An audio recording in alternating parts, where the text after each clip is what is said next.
أعوذ بالله من الشيطان الرجيم.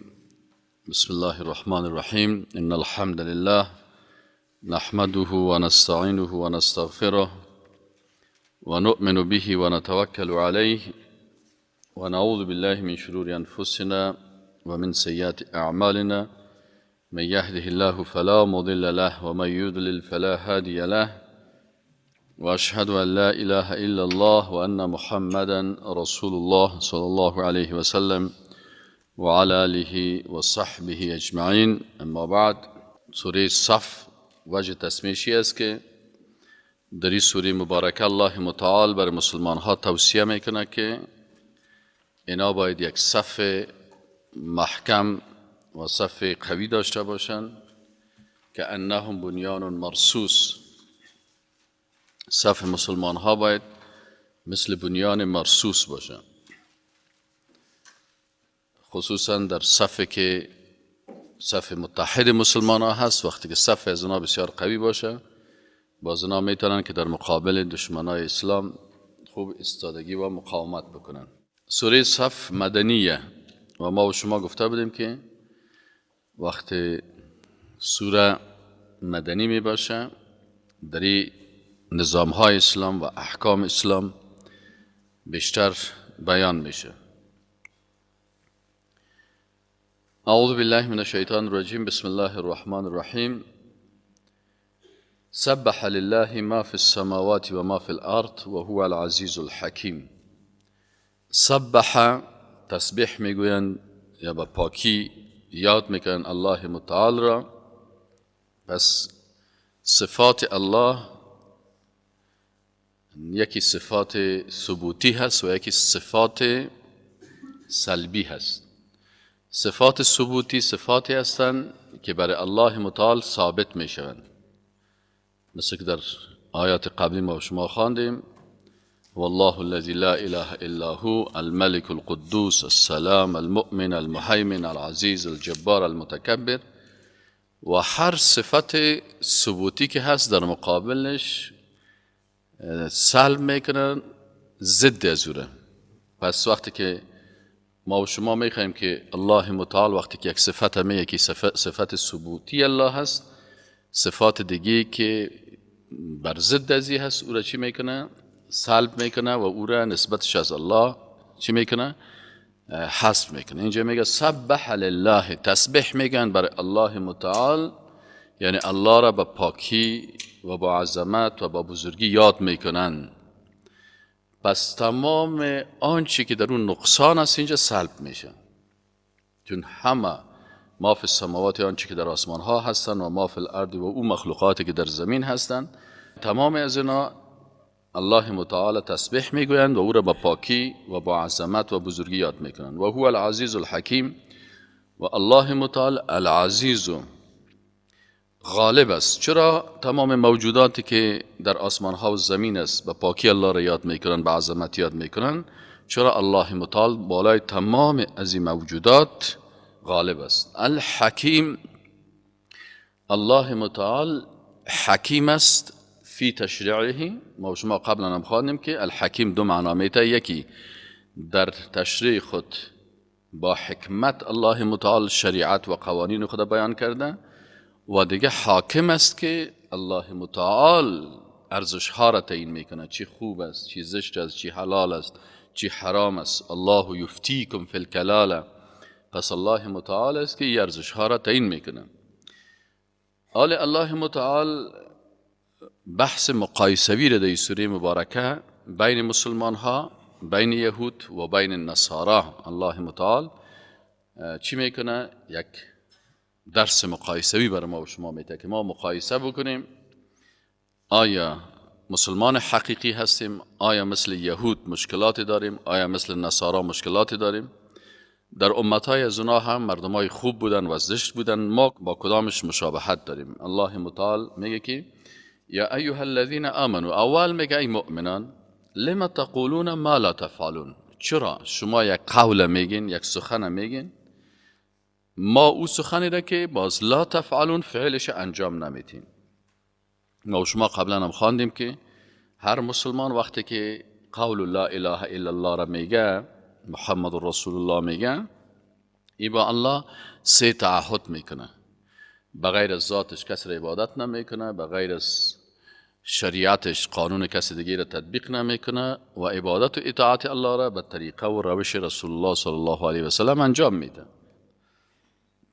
الله متعال میگه شما چرا مطابق امی تعهداتتان سخنایی که میگین عمل نمیکنین؟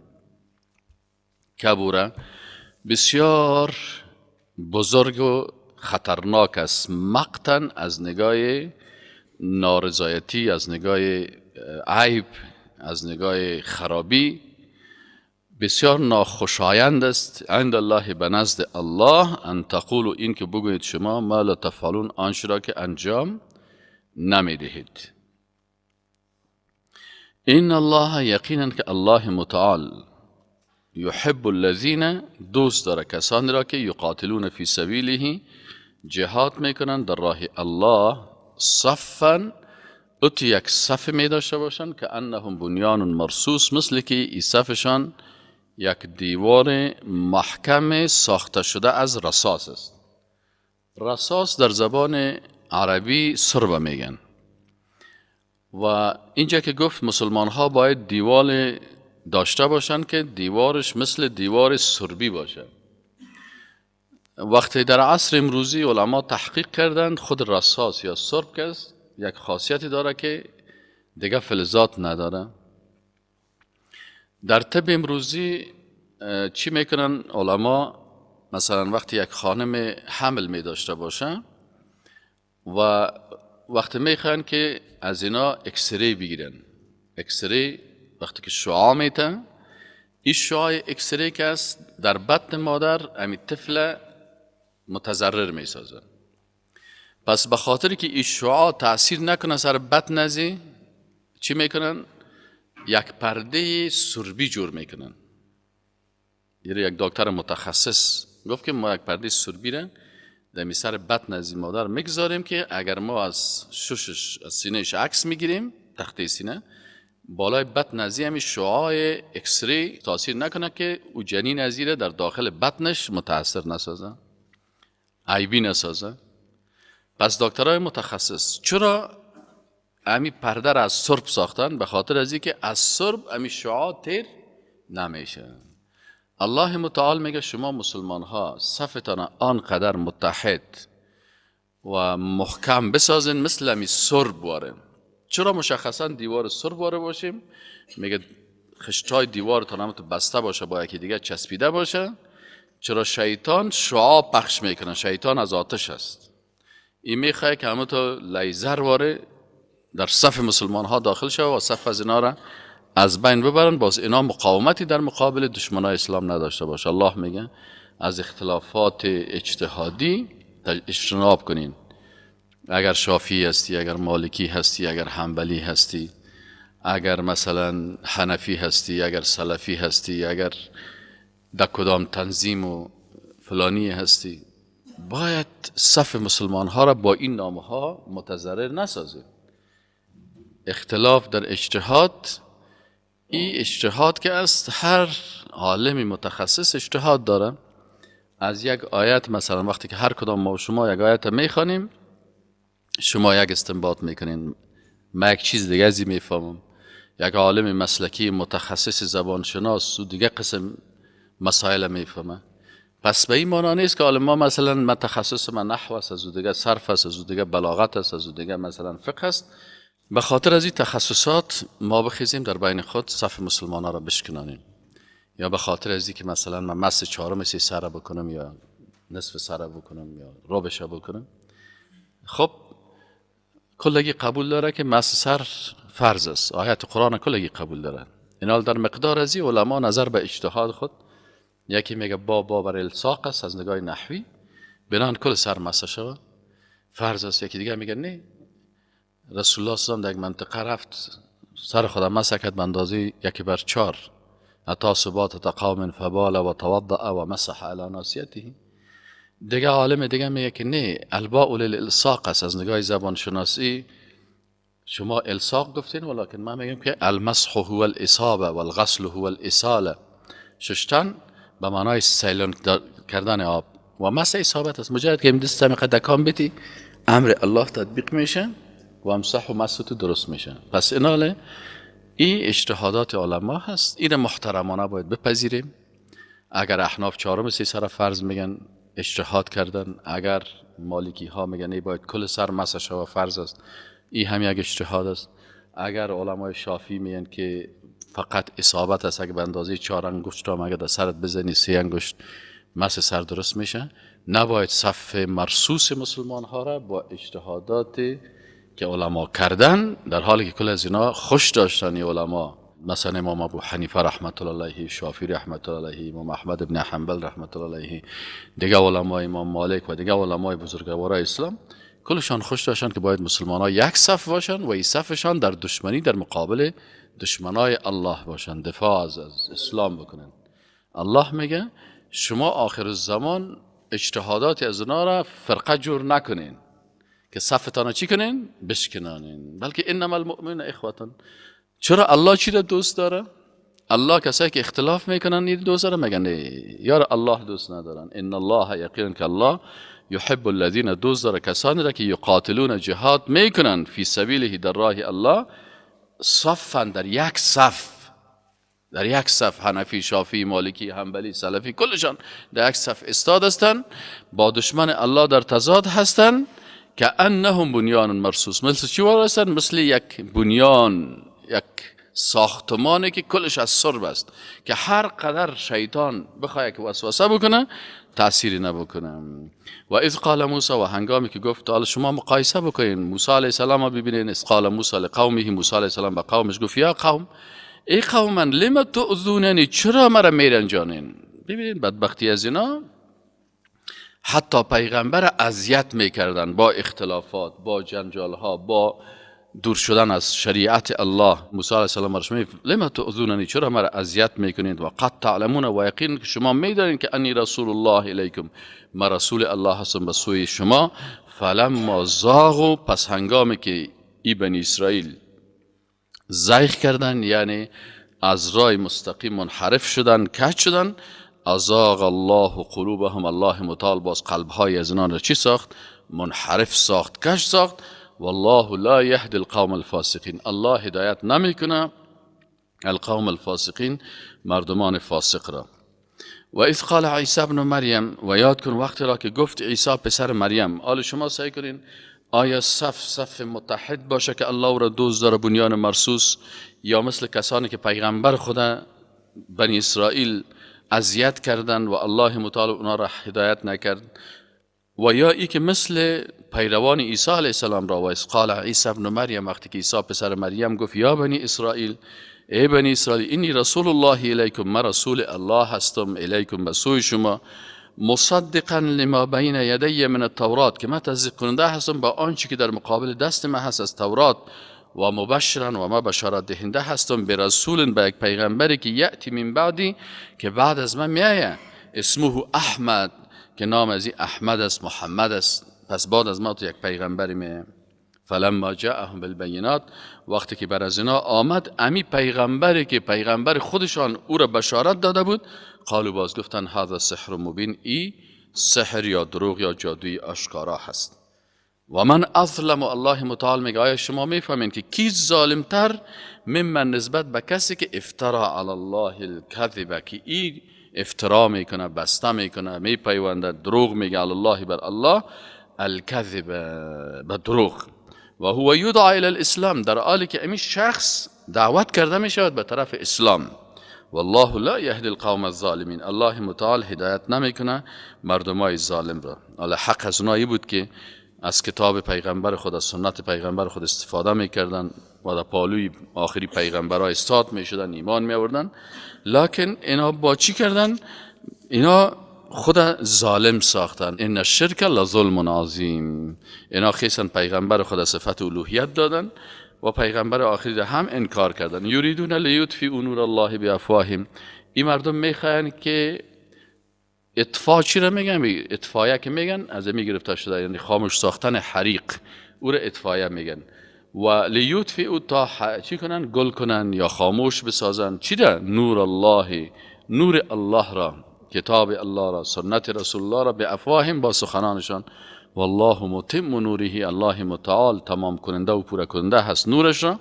ولو کره الکافرون، اگرچه کافران اکراه داشته باشن یا بد ببینن. هو الذی، الله ذات است که ارسل رسوله بالهدى، فرستاد رسولش را بالهدى به هدایت، و دین الحق، و با دین حق، دین توحیدی، لیظهره علی الدین کله، تا ایر غالب بسازه، آشکار بسازه، اظهارش کنه علی الدین کله، به تمام ادیان. چی ادیان منسوخی که قبلا سماوی بودن منسوخ شدن مثل یهودیت و نصرانیت، و چی ادیان دیگه که هندویزم هستن و دیگه ادیانی که بت پرستی هست. علی الدین کله، بر تمام از این ادیان. ولو کره المشرکون، اگر چی که مشرکان امی کار خوششان نبیه. یا ایها الذین آمنوا، بعض صحابه گفتن در شان نزول ازی، میگه بعض صحابه گفتن که لو نعلم ای الاعمال احب الی الله لعملنا به. میگه بعضی ها گفتن که یا رسول الله اگر ما میفهمیم کدام عمل بسیار خوبش است که ما به او عمل میکردیم. بعضی از علما میگن که عثمان ابن مظعون رضی الله تعالی عنه گفت که ان اعلم ای التجارات احب الی الله فاتجر بها. گفت اگر ما بفهم کدام تجارت ها پیش الله بسیار با ارزش است که ما امو تجارت بکنم. الله متعال آیت شریف نازل کرد که بسم الله الرحمن الرحیم یا ایها الذین آمنوا، ای مؤمنان، هل ادلکم علی تجارت، آیا شما را راهنمایی بکنم، دلالت و راهنمایی علی تجارت، به یک تجارتی که تنجیکم من عذاب علیم، که شما را نجات میده از عذاب دردناک. او تجارت که امرای کی هست؟ اگه سوال امتحان آوردم که بهترین تجارتی که الله را بسیار خوش داره و انسان از عذاب ها نجات میده کدام تجارت است؟ شما میگین تجارت با الله هست. تجارت چی است؟ در تجارت تعامل بین دو کس میشه، یک مخلوق با مخلوق دیگه معامله میکنه. این موتر چند؟ و میگه قدر. الله متعال میگه از موتر فروشی کرده و طیاره فروشی و کشتی فروشی کرده. بهترین تجارتی است که تو امرای الله معامله بکنی. خریدار عمل تو، خریدار آنچه که تو اختراع کردی، آنچه که تو زحمت میکشی. شما یک موتر ساختین میبرین به بازار میفروشین. الله میگه از این موتر کرده، از این موتر کرده. اگر شما اعمال صالحه داشته باشین، با الله تجارت بکنین، خریداری از او الله باشه. هل ادلکم علی تجارت، آیا ما شما را راهنمایی بکنم به تجارتی که تنجیکم من عذاب علیم، او تجارتی که شما را نجات بده از عذاب دردناک. این تجارت چی است؟ تؤمنون بالله و رسوله. اول باید چی داشته باشی؟ ایمان به الله و رسولش داشته باشی. و وقتی که ایمان به الله و رسولش داشتی، و تجاهدون فی سبیل الله، اینه شما جهاد بکنین در راه الله. با چی؟ به اموالکم و انفسکم، اموال هایتان در راه دین الله مصرف کنین و نفسایتان را. اینی هست. در آیت دیگه میگه که ان الله اشترى من المؤمنین اموالهم و انفسهم بان لهم الجنه. الله خریده از مسلمان ها مالشان و نفسشان را در مقابل چی؟ جنت. که اینا در مقابل کفار استاد میشن، مال خود هم مصرف میکنن و نفس خود هم، جسم و جان خود هم برای الله مثلا تسلیم میکنن. ذالک خیر لکم، اینی تجارت بسیار بهتر از برای شما. این کنتم تعلمون، اگر شما علم داشته باشین، علم کتاب و سنت. اگر علم نداشته باشین، بازی مادیت شما را مصروف میسازن. یغفر لکم من ذنوبکم، وقتی که شما این کار کردین، با الله تجارت کردین، چی منفعت؟ نتیجه چی است؟ میگه اول شما خو بسیار گناه ها کردین. اول منفعتش این است که گناه های شما را میبخشه. یعنی الله متعال از مجرده که به صف جهاد میره، تمام گناه های ازیر الله متعال عفو میکنه. یغفر لکم ذنوبکم، میبخشد بر شما گناه هایتان را. و گناه هایتان که بخشید، باز چون جنت جای پاک است، شما پاک و صفا میشین. پاک و صفا میشین چون عقیده تان خوب است، عملتان خوب است، گناه های سابقه تان چی شد؟ بخشیده شد. و یدخلکم، شما را باز الله داخل میکنه جنات، در جنت هایی که تجری من تحت الانهار، که در زیر قصرها و درختهای از او جویبارها هستند جاری. و مساکن طیبه، و شما را در قصرهای بسیار پاکیزه، فی جنات عدن، در باغهای همیشگی. الله میگه شما کامیابی را در مسائل دنیایی فکر میکنین، لکن بزرگترین فوز کامیابی که او را فوز عظیم میگه، الله متعال میگه اینمی هست، ذالک الفوز العظیم، اینی کامیابی حقیقی و بزرگ است. و اخرى و دیگه شما چی میخواین؟ تحبونها، و سخن دومی که شما او را زیاد دوست دارین او چی هست؟ نصر من الله هست. شما این را دوست دارین وقتی که شما ایمان داشته باشین، اعمال صالحه بکنین و جهاد فی سبیل الله بکنین، باز نصرت الله هم نصیب شما میشه. دیگه چی خوش دارن؟ و فتح قریب، باز الله متعال بر شما فتوحات میته. اینا بعضی کساس قرار در بستری خود خواست، باز دیگه میگه بر ما یک حکومت بسیار خوب و اسلامی و نظام درست به الله میگه قسم نمیشه. شما امرای الله تا وقتی که تجارت نکنین، باز او وقت نصرت الله بر شما نمیه، نصر الله برتان میه، فتوحات باز بر شما میه.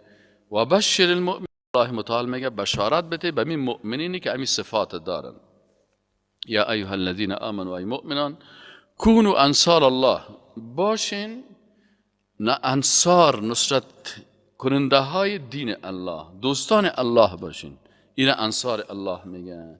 انصار دوستان الله کی هستن؟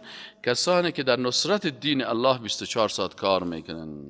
کما قال عیسی ابن مریم، چنانچه عیسی پسر مریم علیه السلام للحواریین، و صحابه خود شاگردای خود گفت من انصاری الی الله، کی نصرت کننده ما هست به سوی الله، کی امرای ما استاد میشه نصرت دین الله را میکنه؟ قال الحواریون، این شاگردای از اصحاب حقیقی عیسی علیه السلام که موحد بودن و عیسی علیه السلام بنده الله و رسول الله میدانستن، گفتن نحن انصار الله، ما انصار الله هستیم، دوستای الله هستیم، در دین الله نصرت میکنیم عیسی علیه السلام را. فآمنت طائفه من بنی اسرائیل، پس ایمان آوردن یک طایفه از بنی اسرائیل، و کفرت طائفه، و طایفه و گروه دیگی از اینا چی شدن؟ کافر شدن. باز الله میگه کدامشان ما تایید کردیم؟ فأیدنا الذین، باز ما با عظمت و قدرت خود تایید کردیم، الذین، کسانی را که آمن ایمان آورده بودن، علی عدوهم، بر دشمنانشان. پس سر دشمن وقتی مسلمان الله تایید میکنه و موفقیت میده و توفیق میده که حقیقتا نصرت دین الله را بکنن. فاصبحوا ظاهرین، باز همین مؤمنین حقیقی باز اینا غالب شدن.